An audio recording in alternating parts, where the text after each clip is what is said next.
Hello, everyone. I'm here with Tabitha, and I think I found Tabitha on Facebook, maybe, is how I found you. And you're in Flint, and I've been, even when I was working in television news, I knew Michigan's mental health situation was just bad. And you have evidence. You know how bad it is in Michigan. Is it with your daughter? What have you experienced? You came here from Alabama. Yeah. Did you come here hoping to? We came here from Hurricane Katrina, thought our way back. Yeah, we came to find, jobs, housing, a better life, that type of thing. And my husband grew up here in Michigan, so we had family here at the time. Okay. And when did you know it wasn't everything, things were wrong when it came to like mental health, you said with your daughter, I believe, right? Yeah, it started when she was 12 years old here in Flint is when I seen the big picture of it. When it became a big thing. And unfortunately, it started with the school system and counselors and trying to get them to address the issues going on. And then it led to, taking her to a therapist and a psychiatrist. And then they're just like, well, here's a pill. And I'm like, but it's trauma. It's trauma.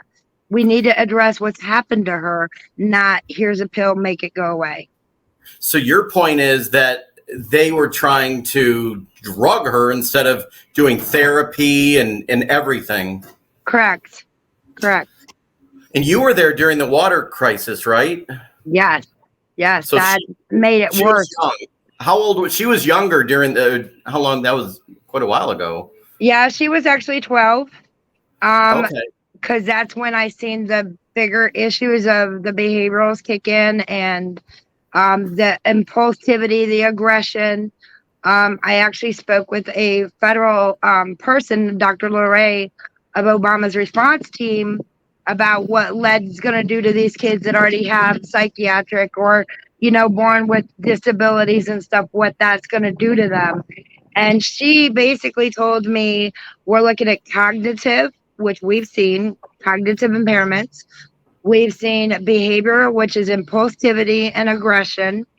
And the aggression leads to the criminalization, which means leads to criminal behaviors of assault and batteries, stuff like that. So your daughter had your daughter needed mental help before the Flint water crisis, and then you were living in Flint during the crisis, and then you say what happened to her only got worse. Yes. And you're not getting the help you need or she needs. Right. Here's a prime example. My daughter did get arrested. She wound up assaulting her brother, and the police came out and arrested her. She was pregnant. She was 6 months pregnant. They threw her to the ground, arrested her, put her in jail. We went to court. The cops were trying to help her get mental health.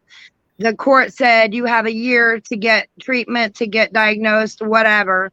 Well, today, here's a prime example. I called where she's supposed to get her full battery testing done to see what's really going on with her. And the place, Genesee Health System, threatened her that if she didn't make her appointment tomorrow, that they were going to hold it against her. And I'm like, what are you doing? Why? What are you doing? Getting the help, it hasn't been easy at all. No, what I've seen in my personal experience with mental health, dealing with it, personally myself, my husband, and my family members, it's not individualized to that person, what that person specifically needs. What they do is they put you in this big category. Oh, you fall under ADHD, you fall under this, or you fall under that. Instead of individualizing it, like with my daughter, most of this could have been fixed by counseling services, trauma, and maybe she could have been put on 1-2 medications. Instead, the mental health experience my daughter's had is she's been on medicine since she was 6 years old. She's now 21. At the age of 8, oh, sorry. In your experience is medicine, it may have been okay, but they should have been doing actual therapy along with that instead of just giving her drugs. Correct. They should have got to why the traumas, what triggers it, and then go from there, because I believe a lot of people, mental health, it's most just having somebody to talk to and just learning other techniques on how to address stress. really honestly. Is it the let me ask if it's your opinion that, is it the easy way out to just give a pill? Yes, it's the most basic way. It's most psychologists and counselors that I've met. I'm not criticizing their, their education or whatever, but they don't want to spend the time. And that's the biggest key in mental health is the time, and do the background. Know what these people have been through, see what they've gone through, know what, with my daughter, for example, it was, learning to overcome, abuse and neglect from a school, and how they treated her, from traumas. Wow. So we were talking the other day, if you have a lot of money, it's not a problem. You can get the therapy, the counseling you need, but Right. most of the country, most of the people in Flint, you're not millionaires. No, we're very, very broke. We're poor. And here's another interesting fact about mental health. Medicaid, when they put you in a psychiatric treatment center, Medicaid only pays for 2 weeks of it. If you do the research on this medicines, it has to be monitored, and they don't do that. Some of it has to be monitored for 95 days, but they only keep you in the facility for 2 weeks. You could be fine in that facility, and then, 25 days later, it's making you like Latuda. My daughter was put on a lot of medication she wasn't supposed to be put on. She put her hand through my window when they released her from the hospital, and damn near killed herself. And there are probably people who have killed themselves after that. Correct. So I don't know the answer. I mean, Michigan right now is sitting on $5 billion from COVID. So they have money. But I don't know, if you were the governor, what would you do to fix this? Do we even know what would fix this problem?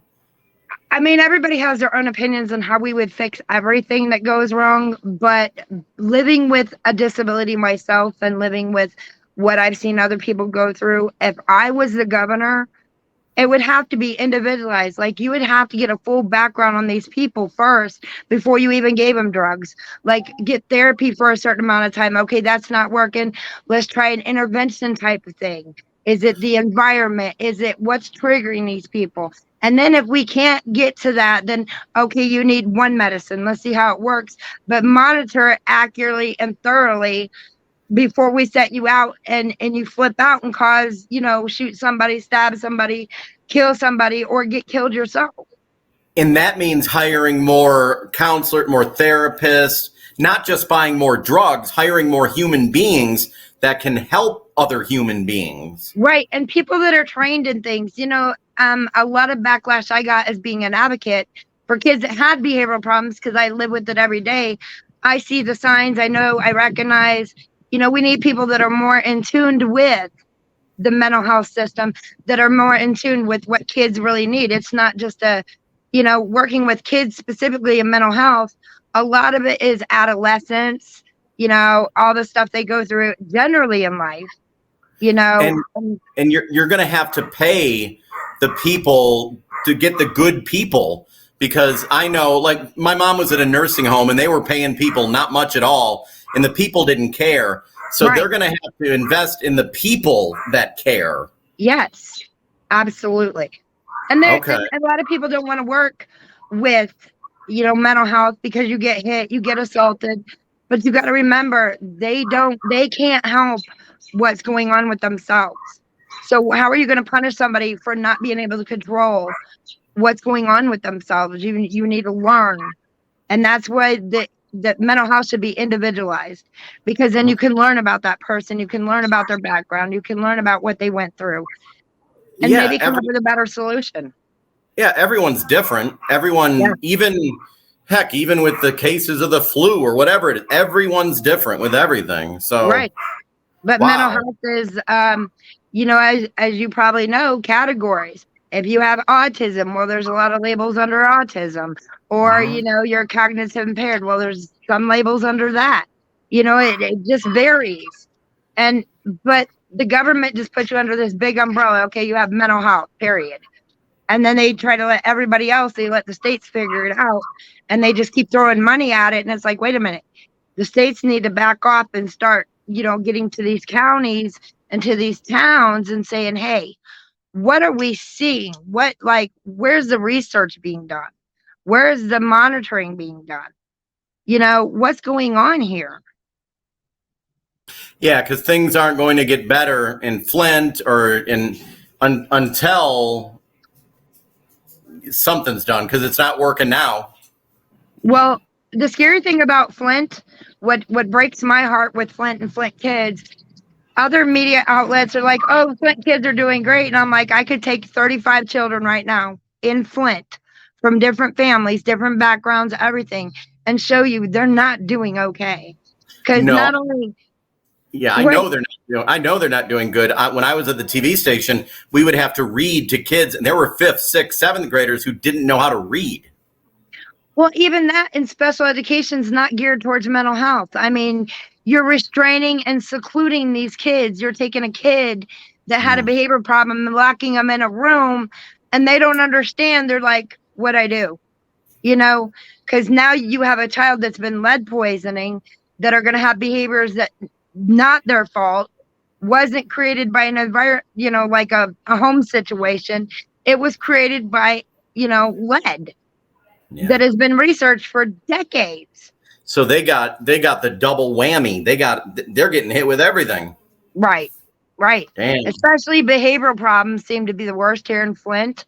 They're not addressing it. They're not trying to individualize case by case these children. These kids may just need a mentor, or may need, extra support, or, just a, hey kid, we got this. Yeah, bad things happen, but we got this. We're going to make it through. A lot of kids don't get that support. And your point is they're just drugging them. Yes. And I can prove it. I can prove it. Wow. Okay. Thank you for joining us. I want to talk to you every so often to get updates and see how things are going.